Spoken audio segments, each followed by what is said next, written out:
Here we are. Here We're we are. recording. We're recording. This is a special moment. Would you like to share what the special moment is, Ellie? Here, I'm writing my last name, Ellie Wightman. Um, yeah, I mean, we had a baby a week, 2 weeks. What is time? I don't even know. Honestly, in the past 2.5 weeks, Almost 3 weeks, really. almost 3 weeks at Actually, this. yeah, 3 weeks as of tomorrow. Yeah, oh yeah, when exactly Wednesday is when my water broke. That's true. Yeah, they Um, still don't know what we're talking about, although I think since you just said the water broke, that'll give it away. I did. I said we had a baby. I said it. Oh, I don't know where I was. Here I am. You are. Yeah. We had a baby. Well, my water broke 3 weeks from tomorrow. Yeah, like 3 weeks ago. So we're here to tell the birth story. We're here to announce to the world that we had a baby. When I was pregnant, I really enjoyed listening to birth stories. And so I was like, well, why don't we do that? So here we So here are. we are. Hmm. Well, that's great. Well, where would you like to begin? Well, I have some handy dandy notes on the side here. Um, the first question that I have on the side is how you felt when you found out you were pregnant, and if you had any problems during pregnancy, so we can give people a little bit of a background, but we could also give them your perspective because, yeah, your perspective is important too. Sure. Well, you want to start? Sure. So, how I felt when I found out I was pregnant. I think I felt shocked, excited, relieved. Um, I think I had a lot of fears going into like conceiving, and I thought we were going to have challenges, and we didn't have any challenges conceiving. Like it was None at like all. bada beam, bada boom, done. Although to be fair, you also did a lot of prep, right? Yes. Like you worked with a specialist Yes. on your cycle, eliminating pain from your cycle, changing Yeah. your diet. Yeah. And then they also advised us on the best times to try to conceive. Yes. And we had a little marathon for 3 days going, and it turns out it worked. Yep. Yep. You worked with a And specialist for a year, just to make sure like your body and everything was in order. yeah, yeah, for sure. For sure. That's very true. Yeah, there was a lot of prep for the actual event. Like I don't know why this analogy is coming to me, but like the Olympics, like people like, do so much prep for this like, half hour, 5 minute, This whatever moment, act. Yes. maybe more like Thanksgiving. Well, no, I mean with the birth, that is quite an Olympic feat. Yeah, Oh my which gosh. we'll get to. Oh my gosh. Yes, it really was. Um yeah, so I mean, I felt really relieved because I feel like I had this story going into conception that there was like something wrong and that there would be like a problem. Hmm. Um ooh, it's saying trying to reconnect, stable connection. Did that come up for you? Hopefully that's okay. Yeah, Um but I know I'm just got Riverside, but it said even if it disconnects, it still keeps recording here, and then it'll upload each of ours. So I think we should be good. oh, that's amazing. So That's we'll keep this amazing. in there. Maybe this is a little. Can I get some type of credit from Riverside if For this is every true? So let's see. yeah, maybe you could. But yeah, so I think it was kind of like a moment for me of like really trusting myself and trusting the process and like, yeah, like kind of being like, God, the universe like has got me. I don't have to, yeah, like I can just kind of like lean into trust here. So anyway, that's how I felt when I got pregnant and when we got pregnant. How did you feel when you found out? I felt probably like, oh my gosh, this thing is happening. And then, I feel like as a woman, you probably tend to listen to more stories on Instagram, and as a guy, at least not all men, but I think at least how I operate, I'm kind of along for the ride, right? I'm more the type that's going, okay, we're getting the house in order, got to get rooms set and like things organized. And I had to have trust that you were doing your research on your end and that you would inform me of things that I needed to be informed of. And yeah, so I think there's an element of just finding out a lot of these just different phases and things that happen, because my perspective is when we're younger, I think we just hear people go, "Oh, okay, somebody had a kid or they're pregnant," and you really don't realize, and I was going to say until you're going through it, but perhaps just until you're older, like the preciousness of life, because even Mm-hmm. once you're pregnant, then there's an element of, okay, well, there's a certain period of time, probably until you really start to inform people. And, we can talk about that because probably around the I think maybe the 12-week mark or just at the end of that first trimester, uh, we had told some people, and then that evening you started to experience some bleeding and other things, and it's like, oh my gosh, is this a miscarriage or what's going on? And then we had the midwife, and we were able to reference that, which I'm sure we could talk about that because that's completely different than just a typical hospital birth. And yeah, so I think there's this preciousness of life, and there's realizing that something could kind of go awry at any moment, and it really is this being in different forms or development that you're taking care of, and you really don't know what's going on, but things are happening. So I think for me, in terms of finding out, it was just like a woohoo, that's right, we did it once, and that's great. And I know not everyone has that experience, and I'm sure if there's people listening who have challenges, Yeah. um, I have a lot of compassion because it takes two people, and there's certain things that happen at different ages.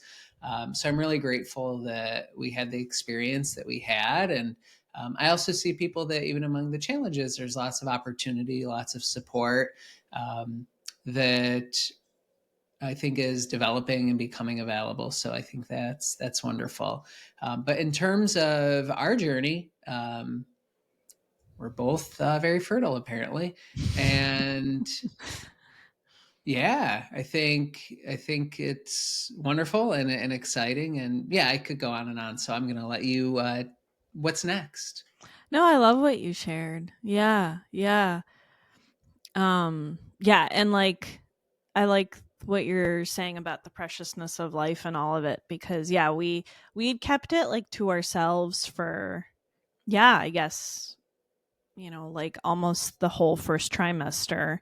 And then, yeah, and then towards the end of the first trimester is when I had some bleeding, which is actually way more common than people realize. Is like you like some like women will just like bleed throughout the pregnancy. Like I've heard stories of women like literally having like what is almost like a period throughout the whole pregnancy, which is like frightening if you don't know that that happens Right. sometimes. I ended up having a subchorionic hemorrhage. We ended up going to the ER just to make sure what was happening, which I don't know the exact specifics of, but we didn't know what was happening. We didn't know if it was a miscarriage. We didn't know. So yeah, I think it can, um, yeah, just like the preciousness of it all. And yeah, there are so many miscarriages. I think it's like 1 out of 3. Like I don't quote me on this statistic, but it's like a lot of people go through it, and I don't think it's talked about enough. And yeah, just like, oh, dad. uh, hello. My dad just came in. um but yeah, so I think it can feel, I think it could probably feel lonely, whatever side you're on. Um, yeah, and I think the fears are natural. I think in the age of social media, which is what we're all floating in, um, it can seem like people, number one, just get pregnant, which is not the case for a ton of people. I mean, there's so many women that have challenges that it's just like easy, smooth sailing, all of it. Like, yeah, I think anyway, I think what we're going to try and do today, part of what my intention is to share like more of the full picture of what pregnancy and labor can look like so that yeah, that there's more perspective on it all. Yeah, I think that's beautiful. And I think in terms of my perspective is during the pregnancy, right? Everything leading up to the baby being born is things that really stood out to me, right? Because we chose a home birth, Yes. and that was new for me. But your family has a history of that, and I have to say that was one of the best investments I think we've made because we had a midwife, a doula, there was a midwife's assistant as well. So you really feel this team supporting you. And then they're supporting you throughout the journey where you can message at any time, even when things come up. And they're so experienced that to me, it's a sense of reassurance and safety and guidance.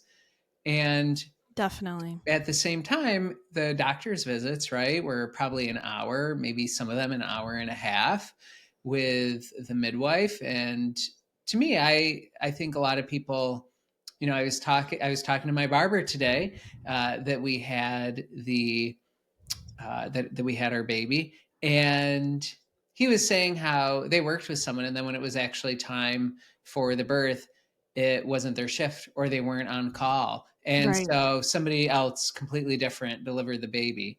And so I think in terms of care, right, because I think sometimes health insurance covers it, health shares support it, but yeah, I think just having the midwife and the doula were very, very helpful. And I enjoyed going to the appointments. And I was fascinated to see that a lot of men were not joining their wife for their appointments. And I get that people have work and things like that, but I guess in my perspective, I mean, I think we both have our own businesses, so we're more in control of our schedules. But if people can, I think it's really nice to have the both of you there because whether you know it or not, your wife is having a whole bunch of emotions and different things, and there's nausea and all different experiences. And it's helpful to have someone to share that with. And so I think another part of this is that we had our relationship therapist who we've worked with for maybe 5, 6 years. I mean, I don't know what it is. And now it's just maintenance, but that was a new phase of life that she was joining us. And so that was really helpful to work through things because it's almost as though you're not a different being, but another side of you really comes out that is different, and so it creates a different dynamic in the relationship, probably for the both of us. And yeah, I just think it's so important to have as much support as possible, especially if you don't have a lot of support. Um, and I say this phrase all the time. People might hate me if I say it, but I remember Judge Judy episode. This person had multiple kids, and Judge Judy just looked and said, "Well, how about you only have as many kids as you can afford?"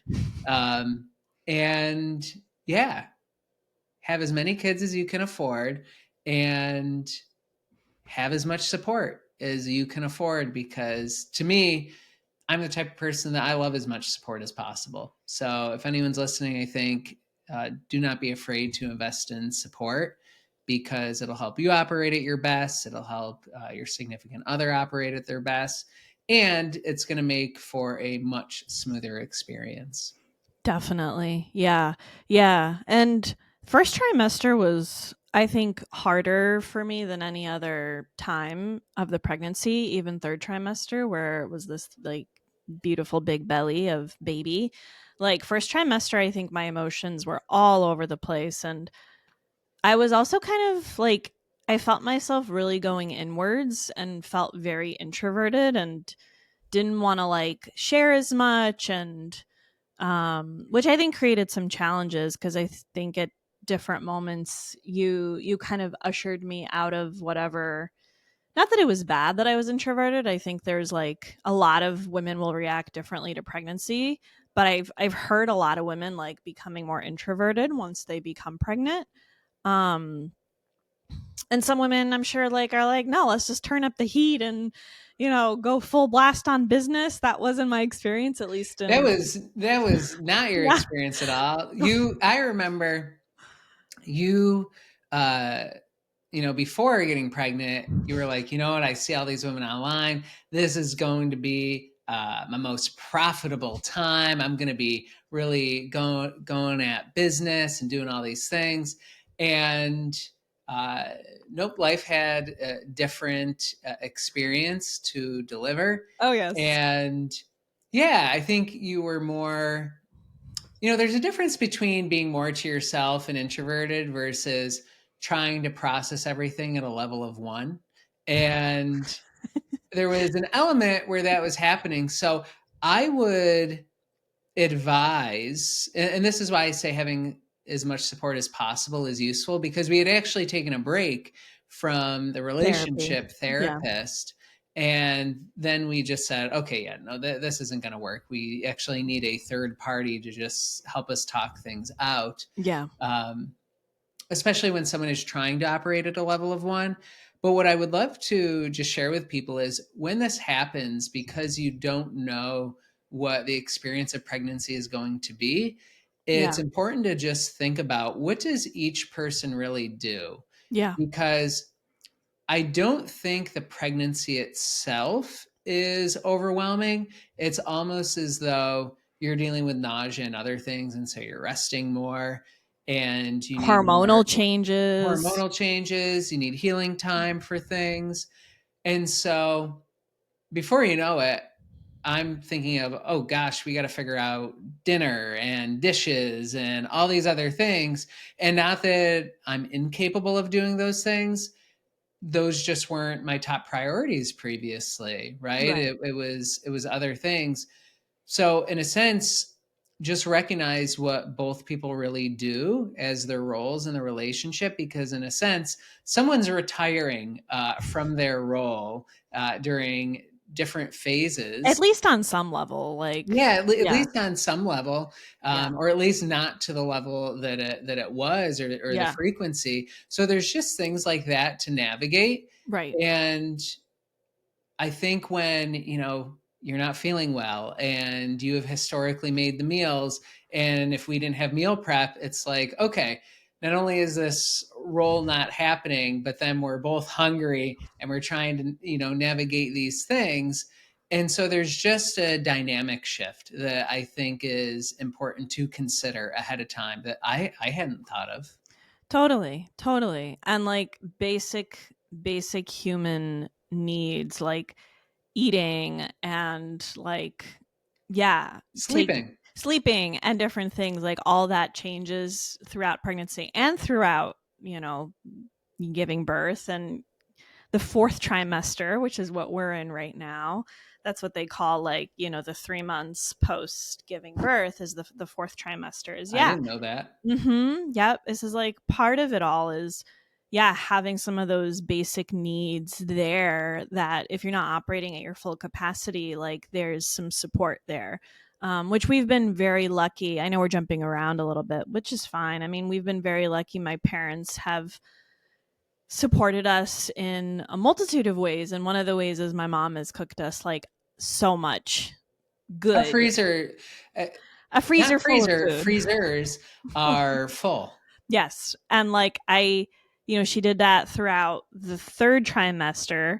Come to think of it, like we should start first trimester next time so that we have freezer stuff ready to go. But like, yeah, my mom really like and my dad like both stepped up in tremendous ways where they're like with us right now for a few weeks helping with the baby and helping with food. And yeah, so it doesn't always have to be like paid labor, although paid is great. Like having a really good birth team is really important, but like what people in your family do you trust to have your back, to be able to step up in particular ways? Who wants to step up in particular ways? It's not Right. necessarily everyone's cup of tea to want to be there, whereas like my mom's in heaven. She's like having so much fun taking care of our baby. And not that I'm sleeping all day. I'm definitely a part of it, but like if I need a nap, my mom's been amazing and um cooking us meals and different things. So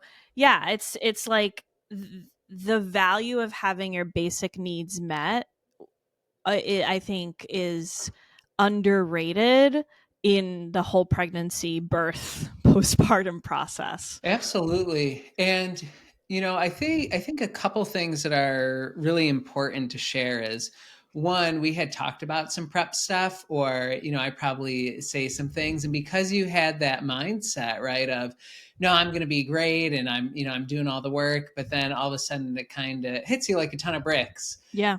There wasn't necessarily the prep or the support that we could have had. So it's nice to see now, right, as we uh, would look at having a second child, Yeah. is, oh, let's actually prep for that first one. First trimester. For that, literally the first trimester. Yeah, for Prep even the for first that. trimester, because I think there's an element where you are so committed to the way that you want things to happen, where it's like, no, we aren't going to prep because I'm going to be good. And that wasn't exactly how things played out. Right.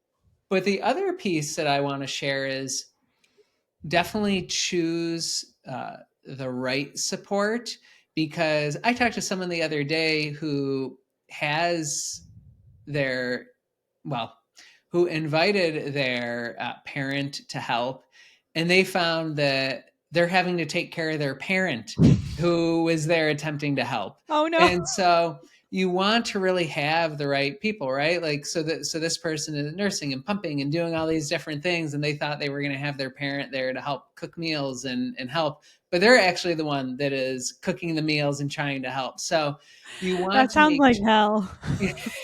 so you want to make sure that you choose the right people that are a Yeah. good fit for the support that you want. And family is super, super helpful.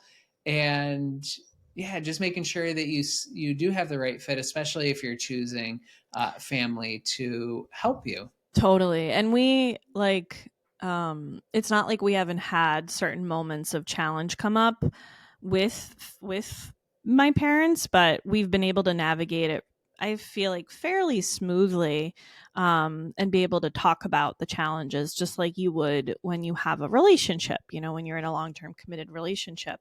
And I'm sure my mom would be fine me talking about it because we literally did a whole episode of me and my mom's relationship and how it's shifted and changed throughout time. So yeah, I think having, yeah, like having the right support is critical. And yeah, I mean, as we get into telling the birth story, like the whole birth team like made the whole experience um just really an amazing experience. I mean, it's funny, like I feel like what I really felt after giving birth is just such gratitude for the team that we had, like, and for you, because I Mhm. think it could have gone very differently um, without the team that we had and without the support that we had. And so yeah, I think the support is critical. I think if there's one point we're really driving home here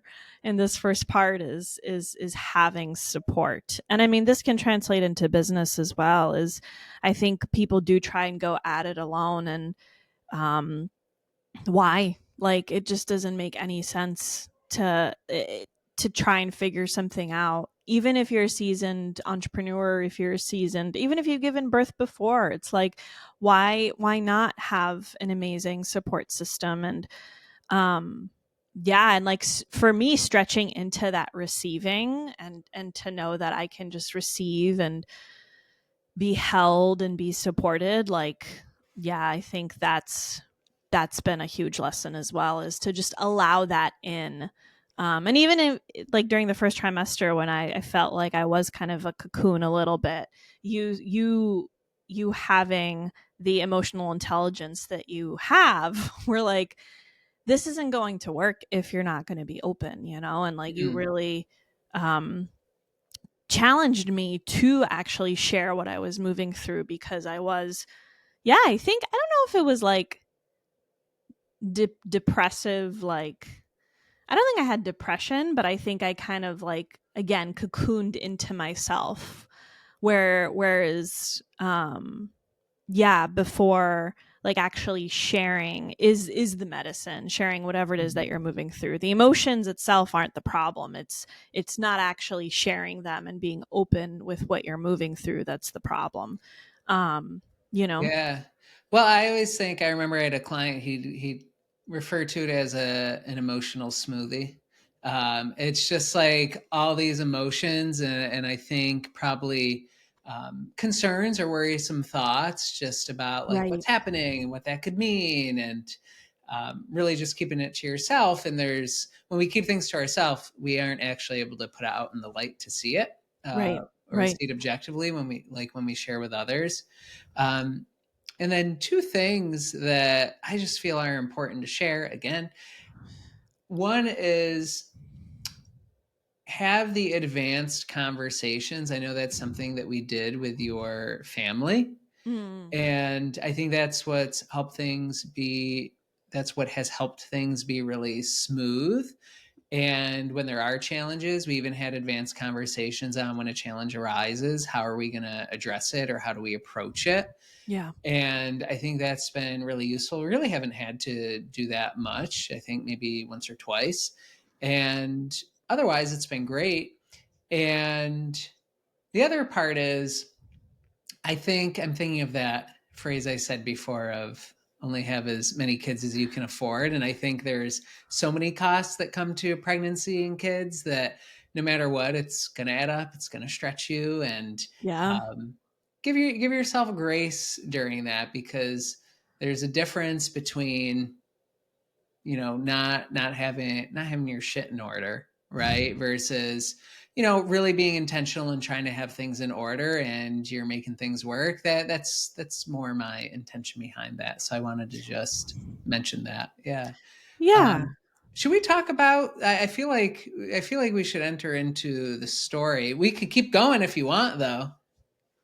No, we can totally talk about the birth. I feel like I'm hearing our baby, and I'm wondering if my mom's gonna come up and be like, feed the baby. So Feed the bird. so um yeah, the actual birth, here we go. So my water broke on Wednesday morning, and I like didn't know if it was like officially the water breaking or not, because I've never had my water broken before. um and yeah, it was like, for me, I mean, I'll just share, it was like a trickle of water. Like, it wasn't like a gush, but it was like a trickle, more than usual. So I was like, okay, there's a trickle of water here. I think this is my water breaking. And then for some women, it's like they lose their mucus plug, which is like this plug that is in the vagina that basically like prevents bacteria and like different things from entering into the placenta and the baby. I don't know when, and even if I lost mine at any point, but it was just the water. And then we messaged the midwife, we messaged the doula, and we were like, hey, like, I took a picture of it. And they were like, yeah, like, this is most likely your water breaking. And we were like, okay, great. Um, and then I feel like it was just kind of yeah, it was like a really interesting experience of the contractions starting to come on, understanding timing the contractions and all of that, which we had never done before. Um, and I felt pretty chill. Like, I felt like, okay, we can do this. We'd had the birth tub prepped. James had prepped the birth tub. We had like everything we needed. There's so much that you need at a home birth that Oh yeah, it is. It's ridiculous, but it's also necessary. So, they say to put towels down, and before you know it, we're trying to find deals on towels because you need like 20 of them, but they say you only need 6, but really you need them for the floor. But here's what I found was really, really helpful. So, who is ever having a home birth, I'm going to pass this on. Have plenty of shower curtains because originally I tried getting some like plastic stuff that you could put down because I didn't want our wood floors to get like messed up because you're going from the tub to the shower. And that was super slippery, even with the towels on it. So here's what I found was helpful. Have plenty of shower curtains. You can just put them down on the ground. Got to make sure they're the waterproof ones. And they do not slide around. Then you can just put towels on them. But also, they are good for the bed because you can just put them under the sheets and then you put a sheet on, then do another, put the sheet on. So that way you have a few layers. And it was easy to just have that on the floor of the room and then lay a whole bunch of towels down. And yes, yes, shower curtains. totally a little aside, but to me, that's prep that I did not have and had to figure that out. So I'm just passing that along. Yeah, my love. And like, shout out to you, like, being willing to just, go through all the like physical labor of putting everything together pre home birth, like the tub and all these miscellaneous items that you need. And like, I'm just so grateful to you that you were on board and willing to do that. And I know in different moments you were like, F this is so annoying, I have to research one more freaking thing, I'm gonna like but you did Well, it. You yeah, did it. honestly, I just want to make a Google Doc and say, this is what we got. Here's how it worked. Yeah. And so they can pass that along to people because I don't want to research a water pump and what's the right hose. And then I'm looking at reviews and some people say hoses leak. And I'm like, this is ridiculous. I don't need my time filled with this. Just tell me what to get I know. and what to set up. But I Totally. think what also made things helpful was that you also honored my own experience and what I wanted because, I think when we were talking to the doula, who we love, she's great. She's amazing. When we were initially having some of our meetings and they're like, so do you want to get in the tub with Ellie? Ellie may really like you in the tub. And I'm the type of person that's going, no, there's probably going to be poop in the tub. I don't want any part of that. I'm happy to set up a chair and look from your angle because I also don't want to see a bunch of blood because I'm probably going to be passed out. So I think you did a really good job of honoring my experience and being able to go, yeah, I don't need James in the tub with me, but I do want him beside me. Yeah. So I think that was just really useful to have. Oh yeah. Well, I'm not gonna. Well, I'm some not. women don't do that. We heard stories from the doula True. of so many of these women yelling at their husbands and over everything. And sometimes I think people we've talked about this, how people use the excuse of being pregnant to kind of be mean or just do the things that they want Bitchy. or to be bitchy or to not, or to even not eat healthy or other things like that. Right. And you actually do need to eat healthy while you're pregnant. Oh That's yeah. actually really important. Also, it's natural that people are going to have moods and stuff like that, but it's not a reason to be unkind to somebody. You were Totally. never that way. Oh well, that's good. I think I Probably probably took had. practice. Yeah. Yeah, but For that's sure. also why I'm with you. So For sure, my love. Yeah, yeah. I mean, yeah, and it's not like I was gonna try and change you. Like, I don't think you're the type of, like, I think you're very you're very in tune with a lot of things, and I think that also breeds a certain not sensitivity, because it's not you're a sensitive snowflake, but you're strong, but you also like you're attuned to things. So if something smells a particular way, or there's certain I have things I happening, have a heightened you awareness. have a heightened awareness, right? Which means, yeah, and you're highly emotionally attuned and highly, I think, yeah, just attuned. So you're like, yeah, I don't want to freaking like be in this birth tub, which I was completely fine with. But yeah, I think, okay, anyway, so back to the birth story. So my water broke, and um I had been, I'd never known what contractions had felt like. And as the day went by, it was just me and you pretty much, right? Mhm. Until we called the doula that evening. But up to that point, I think my parents were staying with us. So we were like, hey, we need you to leave the house, because that's something we'd already planned. That if I went into labor, my parents would leave, so we would have the home for ourselves. And so we were kind of getting that together. And yeah, I mean, it was like the fastest day ever. Like, time has just felt like it's sped up exponentially. I mean, since having this baby and through the whole labor, I mean, it's crazy. But yeah, basically, oh, is my mom. She's knocking on my door. She's knocking on your door. Let's see. Hang on. Let's see. I'm just gonna mute myself here. Okay. This is great. It all gets to be a part of this episode. So, um, Is our baby she's awake? hungry. Do you want to nurse her while we're on? I mean, yeah, I don't think we'll, like, if I do that, I don't think you're going to see me. Like, I won't see her, but I'll see you. I mean, you'll see me. You won't see my nip and the boob, and right? Yeah, Okay. that's true. Okay. Let's, You want to mute yourself yeah, and I then can get just her. turn it on when you come back. Yeah. Okay. Perfect. Let's see. How do I mute? Just hit the mic button. Okay. Wow, this is great.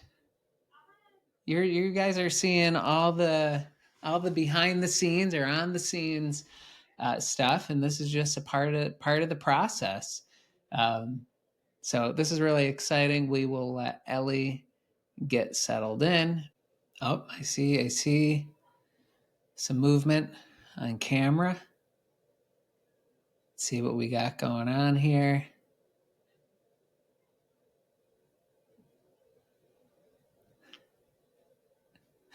Ellie's getting settled in. Okay. Are we good? We're good. You're not seeing any nipple action. Unfortunately, no. Okay. But she is. she, yes, she is. Okay. Where were we? Okay. So this is hilarious. This is the first. I was saying this is they get the behind the scenes or on the scenes stuff going on. This is real life. You're keeping all of it in. I Why love it. not? I Why love it. not? So any hoodles. Back to the birth story. Are you talking about So contractions? yeah, contractions. So I had she's so cute. So I had like the contractions started speeding up, and they were getting more and more intense. But I was breathing through them, and you were amazing. You were so helpful. I did some of them in like the shower. I was really practicing hypnobirthing with them so that I would be able to just, yeah, not need any medication or any like pain relief or anything. And they felt doable, like I think they actually uh, didn't hurt to the point where I felt like I couldn't handle it. Yeah. And also, something that someone says that's really smart is you can do anything for like a minute, and contractions don't really last longer than like a minute or a minute and a half. And so just that reminder is that it's not like constant pain, it's like in constant pressure and sensation. It's like you're able to move through anything if it's temporary and learn how to breathe through it, which was really my intention. Anyway, so birthed the first part of labor. That was great. Then we called the doula, right? At what point did we call the doula? Do you remember? Yeah. Well, I think And a little aside, I think you called them, instead of contractions, you called them surges, Yes, right? yes, thank you Because for that. some people just refer to them as pain, and Yeah, it's really just a surge that's moving through your body, yes, and you want to be with it rather than tensing up. You actually want to yes. try and relax, I think. So this was, to me, this was new, because I think, you see in movies and other things, people have a baby and all of a sudden they're just rushing everywhere, and well, not everywhere, to the hospital, or someone's rushing to them. Right. And it really happened in stages. And Yes. so the midwife and the doula found the stages that you were in. And there's certain stages that the idea is that you can really handle those on your own and move through them. And they come at a certain time, or they check in.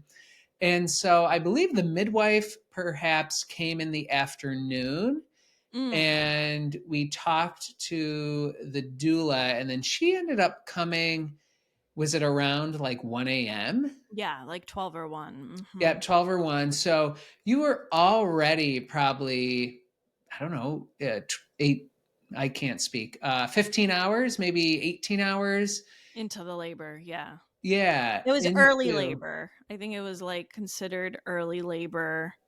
Yeah, because there's early labor, then there's active labor, then there's, like, the actual pushing stage, so, yeah, I think we went through, like, early and active labor in those yeah. times. Mhm. Yeah. Um, so that is when the doula stopped by, and everything was progressing great, and the way you were moving with everything was great. Okay, carry on. Yes. And so then I think we'd invited the midwife back to check how dilated I was because we were curious about that. And so she came back at like maybe, I don't know, it was like, maybe it was like 5 a.m. or so, Thursday morning. And Mhm. I was, I think, three and a half to, yeah, it was like 3.5 centimeters dilated. And, um, which was like, I think, okay at that point because we were like, okay, let's see, we can just keep going here. And then a few hours had passed by and the midwife came back again, I think, right? And it checked me again, and I was 4 centimeters dilated, which was not much progress in Yeah, those hours. And at that point, my water had been broken for 24 hours. And that was, so then we started having a different conversation at that point. yeah. I believe the midwife actually came towards the evening Mm. of the Wednesday to check, and I think that's where you were 3.5. Oh, okay. See, yeah, I'm You were like, either 3.5, yeah, and then the doula came to support you around maybe 1 a.m. or so, okay. and then the midwife would have gotten some sleep, and the midwife came back, I believe, towards the morning, maybe 5 a.m. or so, and they were working with you, and the doula and I were also helping get the tub ready. So I was trying to fill that up. That was a shit show, um, because Literally, James was carrying hot pots of water yeah, and I upstairs. never anticipated that. No one informed me of that. Poor guy. And so a couple notes here. James was One in labor is, as well. He was laboring in yeah, a different physical way. labor. That's right. Literal physical labor. And so Uh, anyway, I had the hose hooked up to the shower head. And so, a couple notes here. One is you get a shower head adapter, so you can have one for the shower head and then an extra attachment to connect the hose, because you may want to shower as well, which we did. And we had a birth playlist for you and different music. And that was really powerful for you. And so, anyway, I'm filling up the tub, and the hot water only lasts so long. So we have maybe less than half the tub, or only half the tub. And then you got to turn the water off, wait for things to heat up, and it usually takes half hour to an hour for the hot water tank to replenish. I look that up because I need to look it up in the moment. And it's like, oh, half hour to an hour. Oh, that's great. So we then the doula said, okay, start putting put on like stock pots on the stove and heat up water. And I'm thinking, boiling water in this tub? And isn't it going to like melt the plastic and we're going to have water all over? So turns out, do not use stainless steel pans. Use the we had a green pan, I think it's called, but essentially you want a pan that heats up fast because I just kept using the same little stock pot pan that was not huge, but it's the one that did the job and it just heated up so fast that then we had to pour this in there. And so we get the tub filled up. That's taken like a half hour, 45 minutes to boil all this water. Then finally, the hot water is replenished from the water tank, and so we can turn on that. So we get it going. We have the cover on this blow up tub, which kept sliding in. That was annoying. And then, a little aside here, in the future, I would like to invest in on-demand hot water because I'm not doing that again. So if any of you are able to do that, highly recommend on-demand hot water. I think it's a few $1,000s, but hey, you'll never run out of hot water when you're taking a shower and stuff. Or filling up a birth tub. Or you got a whole family taking showers. Yeah, or filling up a birth tub. So anyway, we fill up this whole tub. It's reaching the 24-hour mark. Yes. And your progression of dilation went from maybe it was 3 to 3.5 or 3.5 to 4. Yeah. And that's where the midwife said, based on the rate that you're progressing and it being 24 hours, which once the 24-hour mark hits, the rate of infection can increase. And that's because my waters were already broken. Because your waters were already broken. So I guess 24 hours after your water breaks, rate of infection increases. And then that's when they made the recommendation to do the hospital transfer. But I want to be clear that it wasn't an emergency. That, a lot of people are like, oh no, there was a hospital transfer. It was like a very calm discussion. Yeah, it was a calm discussion. And honestly, the process took probably an hour and a half. Yeah. Yeah, I kind of cut you off, but that's when I think of a hospital transfer, I think of an ambulance. No, I didn't know where I was going. So we had the doula leading us in one car. We're in the middle car, and then the midwife is following us in case, you never know, in case someone needs to pull over or something happens. So we got a whole little car train going, and we did the 15-minute ride to the hospital, and she had called ahead of time to coordinate which hospital and making sure like good people are on and everything like that. Yeah, she was amazing. And also, I know I'm cutting you off here, but please have bags prepared ahead of time. I love Ellie. However, she was very adamant that it was going to be a home birth and we did not need bags packed. Wrong-o. This did not turn out to be true.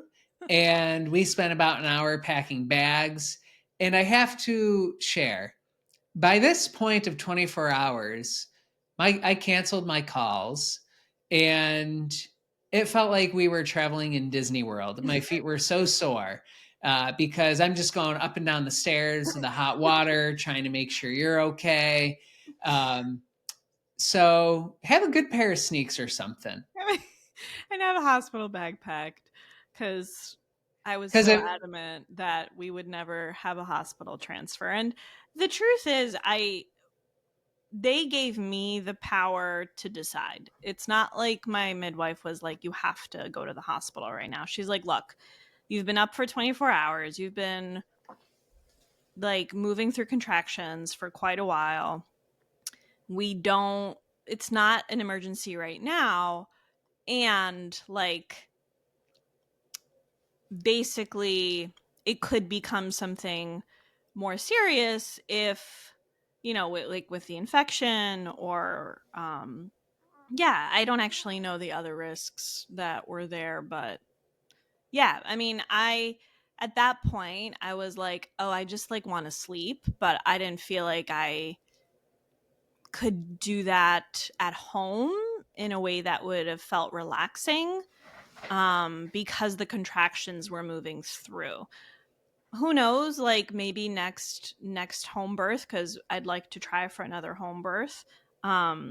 Maybe, yeah, maybe the experience will be different, but at that point, getting an epidural sounded really good, like getting some relief, getting some sleep, um and just like having that, having like a nice long nap before moving into the next part of the labor. So that's what we decided to do.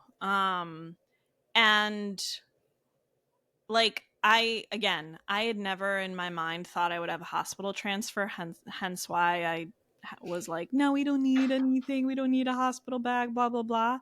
um yeah, so it was kind of humbling to be like, okay, this is the story right now, and it's okay, and it doesn't mean I did a bad job, and it doesn't mean anything. A lot of times first births for women like take a bit, because your body is learning how to do something for the first time. So I think there was quite a bit of being humbled by the experience for me, and letting the plan go and just like trusting the team, because yeah, like the midwife was like, yeah, I would like recommend to do this, and of course you can do what you want to do. And we really trust our midwife and had built this relationship with her. Oh my gosh, I don't know if you She heard trusts her our as well. baby. um She just said, yeah. he said yeah. um you doing good? So, anyway, so we go to the hospital, and it was so amazing to have both the midwife and the doula there, just like advocating for us, saying like, here's who's on call today that could be helpful to you. There's like this midwife named Mary that they recommended, that was there. And yeah, I just felt very, very, again, supported by our birth team as we traveled to the hospital. Yeah, absolutely. And I think Hi. I would 100% again invest in a midwife and a doula, even if it is a hospital transfer, because once you reach the hospital, they treat everything as an emergency. Right. And they're basically like, hey, do this thing, or here's what we need to do. But you don't always feel the sense you have a choice, and honestly 90% of the time I had no idea what they were talking about. So Yeah. we actually had to turn to the doula and the midwife and be like, what does this mean, what are they talking about? And they understood your birth plan, your preferences, and pretty much everything was going the opposite of how you were hoping it would go. um, However, everything was safe and successful, so that's great. But without them, they would have just done whatever a hospital does, and a hospital has their interests first, Yeah. over your interest. Right. And yeah, so we made our way to the hospital, and it was great that they had midwives at the hospital as well. And Mm-hmm. ultimately, you they got you in a room, and the midwife and the doula stayed with us. And then, as time progressed, they alternated who was there so people could sleep and do what they needed to do. um, and they actually gave you time to still attempt naturally. Yes. Yeah. Yes. Yes. And yeah, I don't know how long it was. Hi, sweetie. I don't. Oh, we got She's a okay. little I promise she's okay. we got a little ninja warrior over there. Hi, sweetie. There you go. So I would say they probably gave you 4 to 8 hours to Dial in. really begin to, one, rest, but also see how things progress naturally. Mm-hmm. And I believe after that, it was still the same. I think it was is it 4 centimeters dilated? See, time, I'm like, I don't know this. I like this timeline is like totally not even in my Yeah. brain. Like I don't like I'm like I have no idea what happened, but I know that at some point they gave me pitocin, and that really started increasing things. And I was Yep. at every intervention, I think I was like, oh, this is not what I wanted. This is not what I wanted. But I also was like trusting again the process. I was trusting, I had my birth team with me still, whether it was the doula or James or, it was all, I was like just trusting it, and um yeah, and I think the pitocin really started to speed things up. And I had heard some really like bad horror stories from pitocin, so I think I had those in my mind, and so Mhm. I was, yeah, there was some fear with all of that, but I also was like, we're at a hospital, this is how they do things. It's very rare for them not to use pitocin with people. um Yeah. I would yeah. say once we got there, they gave you that time to, try to do that naturally. And then when they checked 4 to 8 hours later, it was still is it 4 centimeters? Is that what it is? I don't know if I dilated a little bit No, more or I guess I'm not. asking, is it centimeters? Is Yeah, that what it is? yeah, Yeah. yeah. You did not. Oh, You okay. you it did not change, and then that's when they said, what is it? Not pitocin, the other one. Epidural? Yeah, that's when they recommended doing the epidural, and then the midwife and the doula were on board for that as well. And after that, then you had dilated to 8 centimeters after maybe 4 hours or so. Okay, so that really sped Yeah. things up. It's okay, sweetie. Here, I'm gonna move her to the other boob. One sec. Okay, you can hit the little camera button. Yeah, there you go. Okay, we are back, and we're going to leave you for a part two because we've already reached an hour, so that makes the most sense. But also, I have someone here to pick me up that I completely forgot about because we're getting stuff done today. But is there anything you want to say, Ellie, within a minute as we end this part one? Part 2 coming very soon. Perfect. We love you guys, and more to come. We'll see you. Bye. Thanks for listening, and remember to subscribe so you never miss an episode, and head on over to jmwhiteman.com so you can see how to bring your legacy and your leadership in business to the next level. I'll see you in the next episode.